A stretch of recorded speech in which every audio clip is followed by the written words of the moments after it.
создава и поп и фолк музика, ама последниве години вели најудобно му е во етно.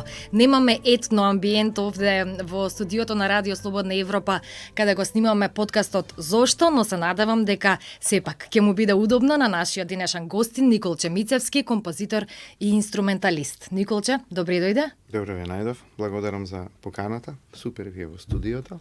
Иако не е етно, така? Иако не е етно, не мора секогаш да е етно. Така е.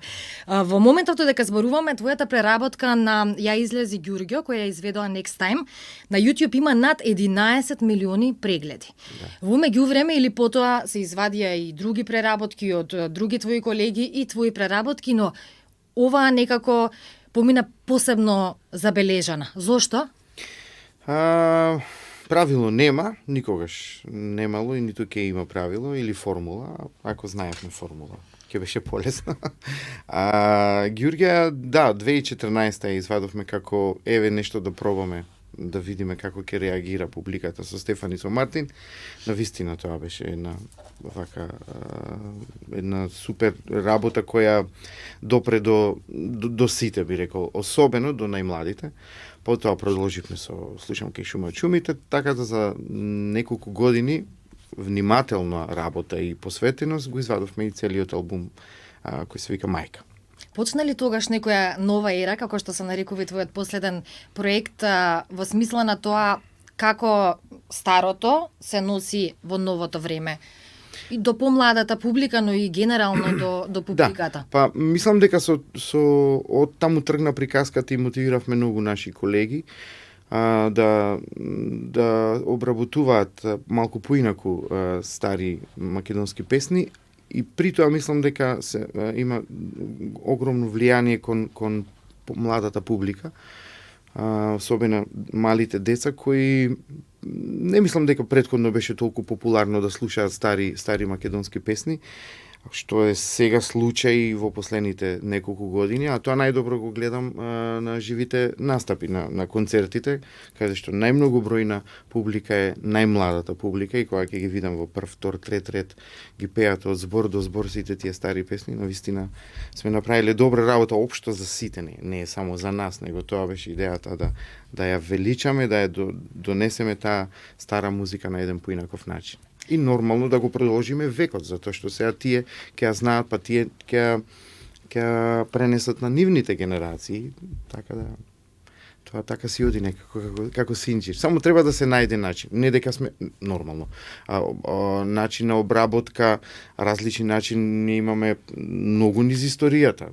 Едни од најуспешните, ако земиме, би рекол, од Лепи Сол е почната и претходно таа приказка кој направија на еден оригинален начин изведба и обработки на стари теми. Учиме Мајко карајме, Шарпланина и така натаму. После тоа ги имаме синтезис, едни преубави македонски теми кои обработија и ги донесеа во поинаков начин. Тука ги имаме и Даутовски и Баклава и Монистра, еден куп кои ден денес функционираат.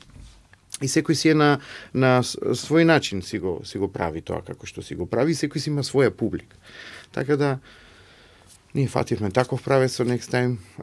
Ден денес го негуваме, го свириме по концерти во земјата и имаме и доста турнеи надвор. Исто така, навистина убаво да видиш толпа на многу луѓе како во странство, например, бевме во Австралија, во Германија и така натаму, како исто така ја доживуваат таа наша македонска музика и ја пеат едногласно.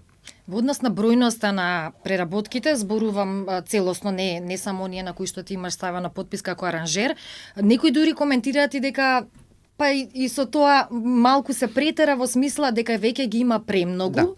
Да. Би реколи дека можеби веќе ги има премногу, дека е тоа некој бран на кој што се возат. Да, па добро, тоа е како тренд и бранови, нели во секој стил на музика и во светската музика има одредени трендови. И во светската музика, ако земеме сега, има навраќање на теми и обработки, ремикси од теми од 80-тите, од 90-тите, од 2000-тите, кои дури и ние ги знаеме, нели, како помали кога ги слушавме, па сега се обработуваат и се носат на нов начин и младите ги доживуваат како нови песни.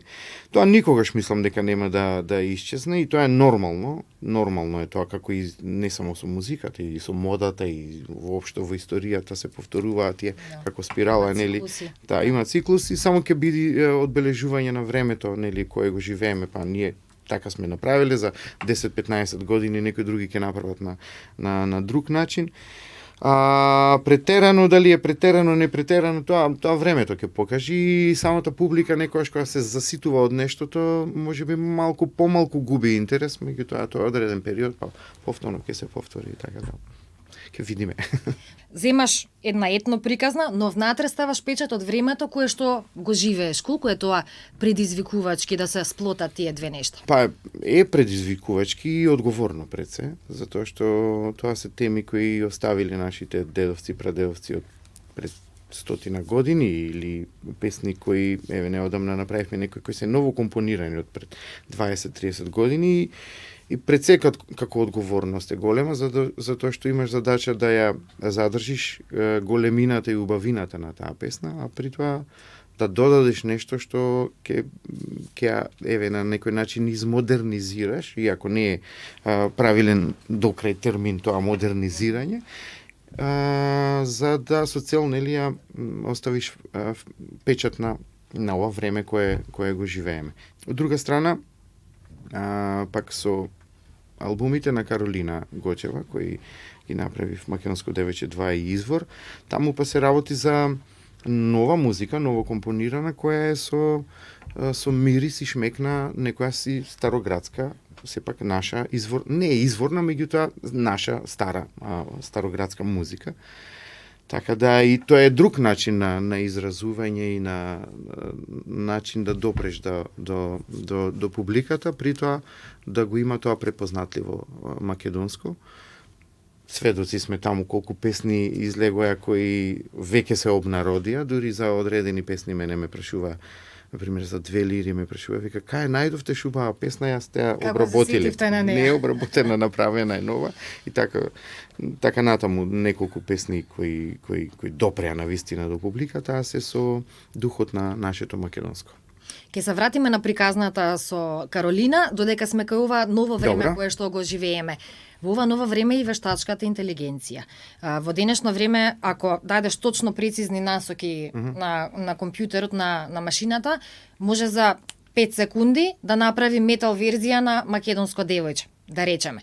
Се чувствуваш ли загрозен во таа смисла тоа што би можела во иднина да донесе вештачката интелигенција, може ли да замени? Да, не сум многу размислувал на тој дел, и ако гледам секојдневно одредени видеа како тоа функционира и што функционира, нормално техниката си носи свои предности, меѓутоа има и свои мани. Ма сметам дека во тој дел на музика и на изразување и на она што значи емоција, вештачката интелигенција никогаш не може да го замени живиот композитор или човек кој прави музика. Да, сепак е тоа наредба, како ова, како она. Значи, тој зема делови од ова или оне за да направи такво нешто. Не измислува, не е креативен самиот да направи нешто оригинално. И на крај се поставува прашањето авторски, чиво е тоа на крај, дали е на не знам на кое. Така да се разговара често на таа тема, особено оние кои се светски организации кои се задолжени за заштитата на авторските права на сите ние кои работиме музика. Нели, мора да се има граница ако прави вештачката интелигенција. Ако земи малце од Две лири и земи малце од Ѓурѓа и да направи песна, значи не е нејзина, него е на Ѓурѓејна. Да.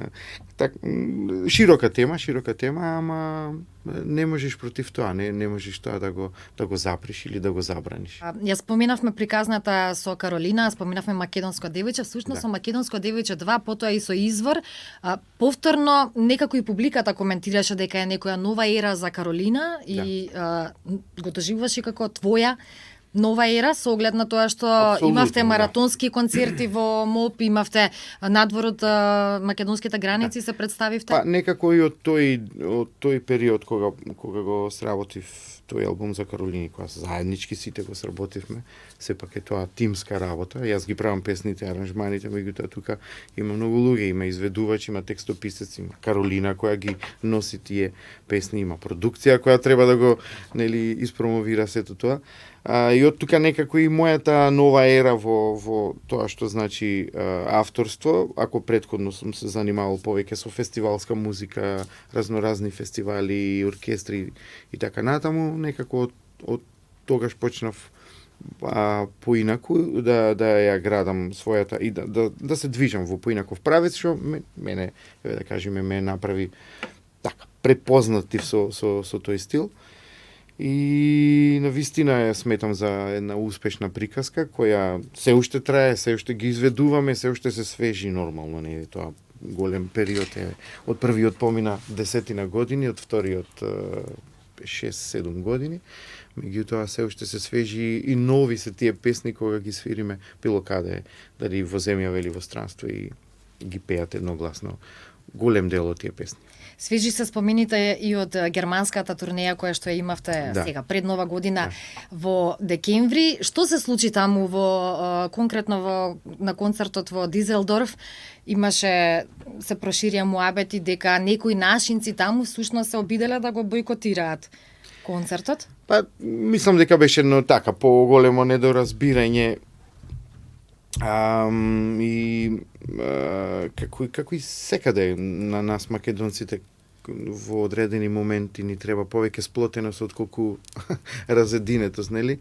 Така и таму, не знам, продукцијата која ни ги организираше целата турнеја, конкретно за концертот во Дизелдорф, имаше обид за бойкотирање, меѓутоа на крај се испостави дека и на нашиот концерт беше преполно, и ден предходно или после тоа беше и на другиот концерт кој друга организација го организираше, и што така беше преполно. Се испостави дека се различни публики, едни си сакаат Каролина, други си сакаат друго нешто.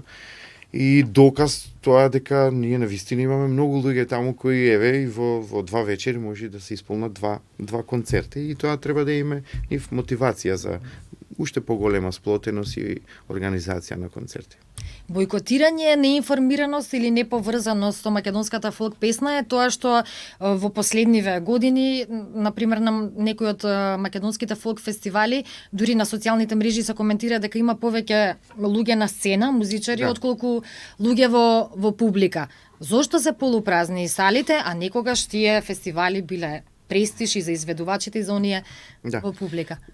Јас некако сум тргнат неколку години веќе од тие фестивали, и сега во прво лице вака не би можел да зборувам, не знам што се случува, меѓутоа дека треба одредени промени во одредени фестивали од повеќе аспекти, не само музички, туку и како пристап, како маркетиншки, како институции, мислам дека треба да се носиме со времето кое го живееме.